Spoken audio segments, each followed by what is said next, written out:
Hey guys, what's up? It's favorite YouTuber Jaya. Welcome back to my channel. We talk about all things money, finance, and entrepreneurship. Guys, in today's video, we are going to be talking about 8 high-paying jobs that do not require a degree. Okay, so I already made a video kind of like this, but that video was more geared to like starting your own business and stuff like that. And I understand that that's not the wave that everybody wants to ride. And so this video is more catered to specific jobs that do not require a degree, because everybody be talking about go to college, but nobody talks about who's gonna pay for it. So I think it's very important that we talk about different alternatives to college. In this video, you're going to see that some of the most essential jobs do not require a degree. But before we jump into today's video, if you have any money, finance, or entrepreneurship related questions, make sure you send it in about a 4 to 6 sentence email to askjo101@gmail.com. Make sure you give this video a thumbs up because it tremendously helps out my channel. And without further ado, I'm going to tell you 8 high-paying jobs that do not require a degree. I wasn't gonna mess that up. Nope. So coming in at number 1, we have a truck driver. So basically what a truck driver does is they transport whatever is in the truck across the country. You see them on the highway, you see them on the freeway. They transport materials in that big 18-wheeler truck. So when I was doing my research on what are the qualifications to be a truck driver, it was kind of all over the place. But from what I've researched, the qualifications are you have to be 21 years old, you need a post-secondary non-degree award. And that is something I wanted to touch on. That basically means that you have to go to some type of trade school or get a 2-year degree, which is an amazing alternative to college because it's 2 years instead of 4 years and it's way cheaper. You also have to take a training course and you have to get your CDL license, which is basically a special license that you need. It's not your regular driver's license. You have to get a specialized license to drive a truck, which makes sense because them things is big. Have you seen them? So the average salary for a truck driver, when I was doing my research, it was ranging between like $80,000 to $30,000 a year. But what I found in common is that they normally make between $20 to $25 an hour, which is a pretty good premium if you ask me. The perks of being a truck driver is, when I typed in perks of being a truck driver, nothing really came up. So this is just what I feel like the perks would be. It's a good job if you're an introvert because you just by yourself, you're on the road driving. There's no boss sitting next to you or close in the building trying to tell you what to do. And it's really good job security because a truck driver is a high demand job. It's always been in high demand, and I feel like it always will be in high demand because we always need people to take stuff from here, like grocery stores and clothing stores. We're always going to need people to transport materials from point A to point B. Coming in at number 2, we have a flight attendant. So what a flight attendant does is they attend to people who are on the flights. They bring them drinks, they bring them snacks, they show them how to like put their little breathing, the little thing, the life vest, and the thing that you breathe out of if the plane were to go in the ocean. They do a lot, okay? And you do not need a degree for this job. The qualifications for a flight attendant is number 1, you have to go to a flight attendant school and you have to have a high school diploma. Other than that, there really weren't any solid qualifications. Like, you can get more qualifications if you want to move up, but just to be a regular flight attendant, you just have to go to the flight attendant school and you have to have a high school diploma. So the average salary for a flight attendant is about $65,000 per year, and they also have this thing where you get more money when you're in the air. I wasn't really too sure what that meant, but if you know a flight attendant, if you could talk to a flight attendant, you can ask them about that. But you do start off at a base salary of around, it was ranging from about $50,000 to $75,000 a year, and $65,000 was just like the medium average. One of the biggest perks about being a flight attendant, and I think this is just the coolest thing in the world, you get to travel the world and it's your job. Every single time I like go on TikTok or something and I'm listening to people tell their stories of being a flight attendant, they all say the same thing. It's an amazing job because you get to travel travel the world, and it's your job, and you get paid for it, and then you get paid extra like for all the other little expenses. Like, it just sounds like such an amazing thing that, like, if you want to travel the world, that's so expensive, and you can do it for free, in fact get paid for it if you're a flight attendant. So I just think that's such a cool perk. Any other perk just completely, that outweighs everything. Coming in at number 3, we have a firefighter. So I know what you all are thinking. You like, Jaya, I'm not going to be out here fighting these fires.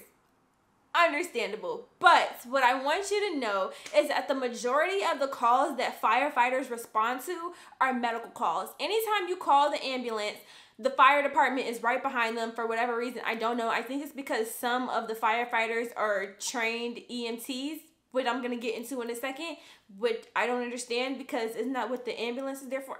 I don't know. But if you're worried about fighting fires, that may be like the least of your concerns, because a lot of the calls that they respond to are medical calls, not fire calls.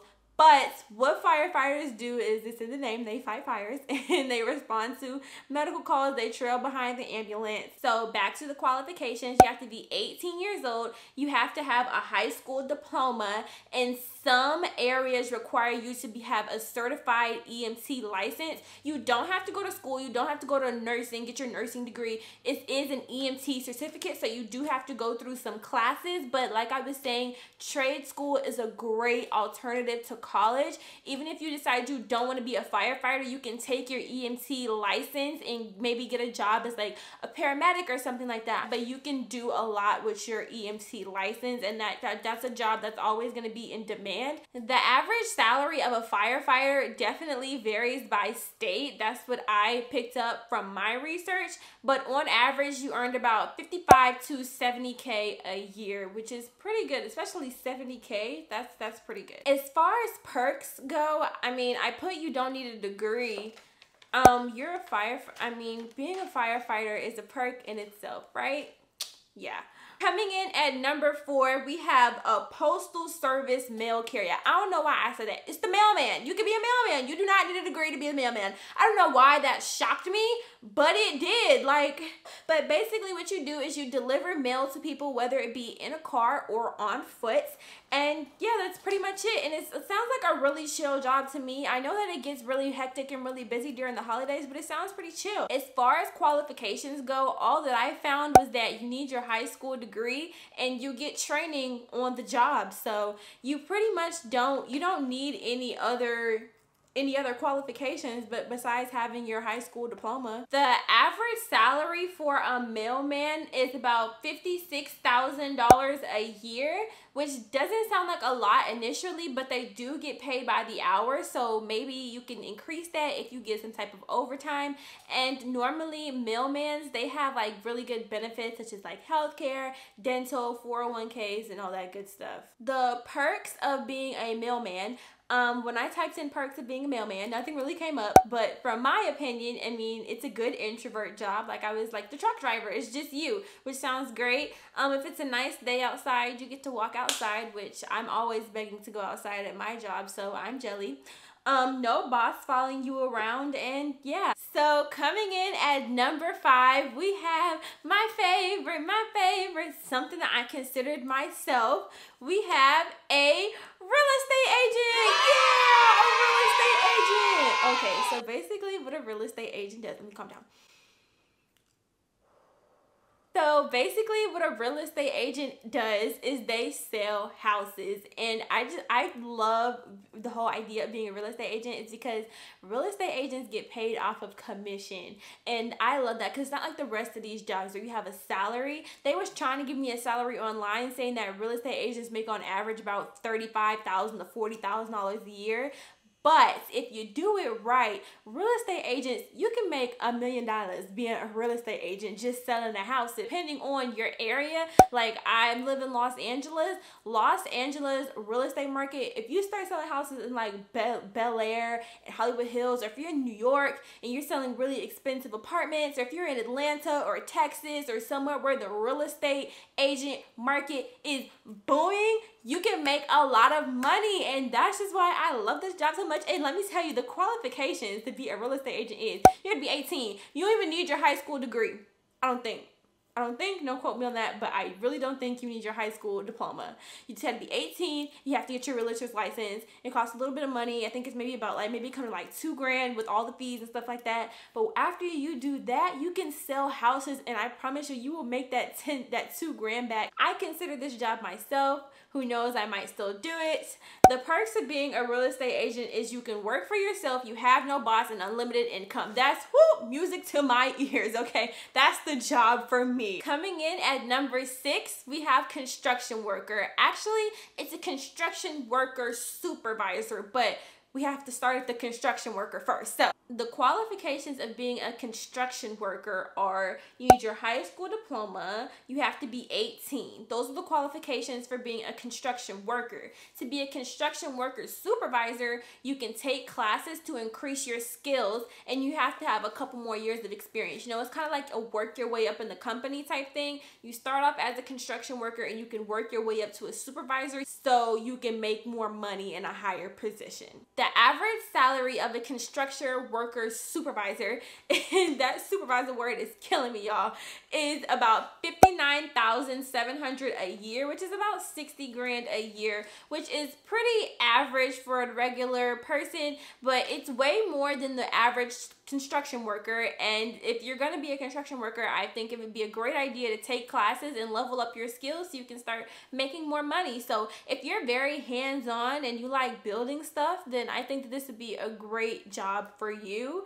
I put the perks are that you don't need a degree. So yeah, a construction worker. Coming in at number 7, we have subway operator. So if you live in the city and you have like a subway or a bus, you can apply to be a subway operator. And basically, I see them when I get on the train all the time. They just drive the train. But I'm gonna tell you guys, a little secret.